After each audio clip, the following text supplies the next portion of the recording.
Hi hello guys WhatsApp.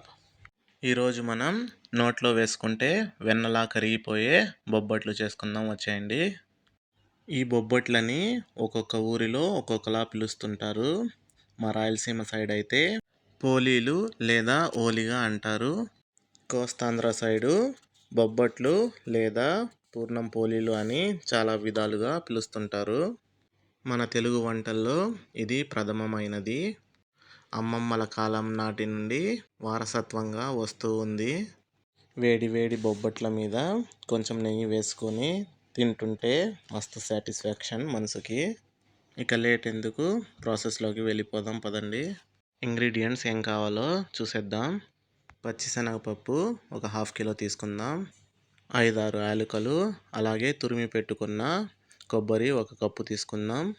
అలాగే ఒక పావు కప్పు నెయ్యి, అలాగే 500 గ్రామ్స్ బెల్లం తీసుకుందాం. ఫస్ట్ మనం పచ్చిశనగపప్పుని ఒక 3 అవర్స్ ముందు కడిగి నానబెట్టుకుందాం. ఇలా నానబెట్టుకున్న పప్పుని ఒక ప్రెషర్ కుక్కర్లో వేసుకొని ఒక 3 to 4 విజిల్స్ పెట్టుకుందాం. ఇలా పప్పు కుక్కర్లో వేసుకొని పప్పు మునిగే వరకు నీళ్లు పోసుకుందాం. మూత పెట్టి స్టవ్ వెలిగించి కుక్కర్ స్టవ్ మీద పెట్టుకుందాం. పప్పు ఉడికేలోపు మనం పోలీల కోసం పిండిని కలుపుకుందాం. పావు కిలో మైదా తీసుకొని జల్లెడ పట్టుకోండి. జల్లించి పెట్టుకున్న పిండిలోకి కొంచెం సాల్ట్ వేసుకుందాం. కొద్దిగా నీళ్లు పోసుకుంటూ పిండిని ముద్ద చేసుకుందాం. ఈ పిండి చపాతీ పిండిలా కాకుండా కొంచెం జారుడుగా కలుపుకోవాలి. వీడియోలో చూపిస్తున్నట్టు పిండి ఈ విధంగా స్టిక్కీగా పైకి ఎత్తితే ఇలా పిండి కిందకి జారుతూ ఉండాలి. లేదంటే బొబ్బట్లు అనేది హార్డ్ అయిపోతాయి, సాఫ్ట్గా రావు. ఇప్పుడు ఇందులోకి కొద్దిగా నూనె వేసి ఒక హాఫ్ అన్ అవర్ పిండిని బాగా నాననిద్దాం. బెల్లాన్ని చాకు సహాయంతో లేదా రోకలి బండతో పొడి చేసి పెట్టుకుందాం. ఇప్పుడు ప్రెషర్ కుక్కర్ మూత తీసి పప్పును చూద్దాం. పప్పు అయితే కరెక్ట్గా ఉడికింది. ఈ విధంగా మెత్తగా ఉడికించుకోవాలి. ఇందులో ఉన్న ఎక్సెస్ వాటర్ని వంచేసుకుందాం. ఇలా కంప్లీట్గా వాటర్ రిమూవ్ చేసుకున్నాక ఇందులోకి తురిమి పెట్టుకున్న బెల్లాన్ని యాడ్ చేసుకుందాం. స్వీట్ ఎక్కువగా తినేవాళ్ళు 750 గ్రామ్స్ బెల్లాన్ని యాడ్ చేసుకోండి. ఇందులోకి బెల్లంతో పాటు తురిమి పెట్టుకున్న ఒక కప్పు కొబ్బరిని కూడా యాడ్ చేసుకుందాం. అలాగే ఒక పావు టీ స్పూను ఇలాచీ పౌడర్ కూడా యాడ్ చేసుకుందాం. కొద్దిగా నెయ్యిని కూడా యాడ్ చేసుకుందాం. వీటన్నింటినీ కలిసేటట్టు బాగా కలుపుకుందాం.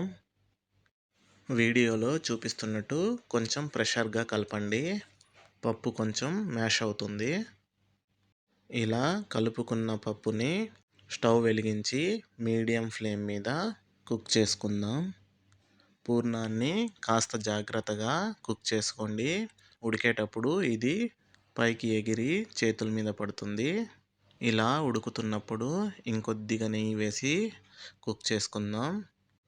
స్టవ్ మీద పెట్టాక పూర్ణాన్ని ఇలా కలుపుతూనే ఉండండి, లేదంటే అడుగంటిపోతుంది. ఈ పూర్ణాన్ని బాగా గట్టిపడే వరకు కుక్ చేయాలి.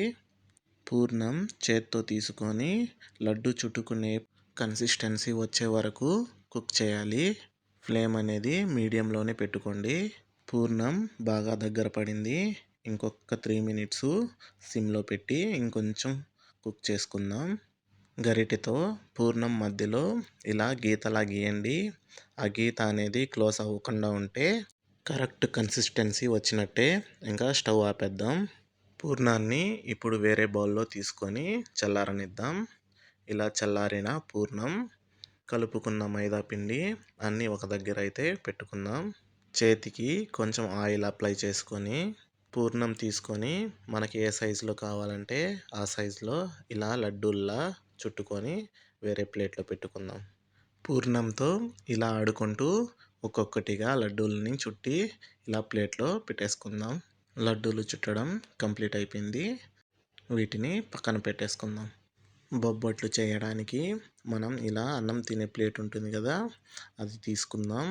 దీని మీద కొద్దిగా ఆయిల్ని ఈ విధంగా గ్రీస్ చేసుకుందాం.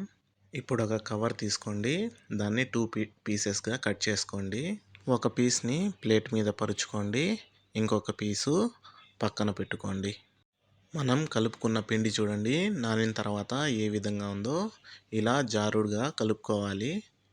పిండి ఈ విధంగా లేదంటే బొబ్బట్లు అనేది గట్టిగా సాగుతూ ఉంటాయి. ఈ విధంగా పిండి కలిపితే చాలా సాఫ్ట్గా నెక్స్ట్ డేకి కూడా అదే విధంగా ఉంటాయి. పదండి పిండిలో పూర్ణాన్ని ఫిల్ చేసుకుందాం. ఇలా కొద్దిగా పిండి తీసుకోండి. ఈ పిండిని ప్లేట్ మీద కొంచెం ఆయిల్ వేసి పిండి ముద్దని ప్లేట్ మీద వేసి ఇలా చేత్తోనే కొంచెం వెడల్పుగా చేసుకుందాం. ఇప్పుడు ఒక లడ్డు తీసుకొని పిండి మధ్యలో పెట్టుకుందాం. ఇలా సైడ్ నుంచి దాన్ని మొత్తం కవర్ చేసుకుందాం. ఇప్పుడు చేతిలోకి తీసుకొని ఎక్కడ గ్యాప్స్ లేకుండా ఈ విధంగా కలుపుకుంటూ ఎక్సెస్ పిండిని వేరే చేత్తో ఇలా రిమూవ్ చేసేసుకుందాం. ఇలా ఎక్సెస్ పిండి తీసేయడం వల్ల పూర్ణాలు అనేటివి సాఫ్ట్గా మెత్తగా మృదువుగా ఉంటాయి. మన బొబ్బట్లు అనేటివి పల్చగా కూడా వస్తాయి. ఈ విధంగా బాల్స్లా చుట్టుకొని ప్లేట్లో పెట్టుకుందాం. ప్రాసెస్ సేమ్ ఇలానే రిపీట్ చేసుకుంటూ ఈ విధంగా ఒక్కొక్కటిగా పోలీలన్నీ చేసి పక్కన పెట్టుకుందాం. ఇలా చేసుకున్న పోలీల్ని ఒక 5 మినిట్స్ రెస్ట్ ఇవ్వండి. 5 మినిట్స్ తర్వాత ఇలా ప్లేట్ మీద ఫిల్ చేసి పెట్టుకున్న మిశ్రమాన్ని ప్లేట్ మీద పెట్టుకొని కొద్దిగా ఆయిల్ అప్లై చేసి ఇందాక వేరే కవర్ పక్కన పెట్టుకున్నాం కదా కట్ చేసి ఆ కవర్ని పైన ఇలా వేసుకొని ఈ విధంగా చేత్తో రౌండ్గా బొబ్బట్లలాగా చేసుకుందాం. చూస్తున్నారా ఇలా వేళ్ళతోనే స్ప్రెడ్ చేసేసుకోవచ్చు.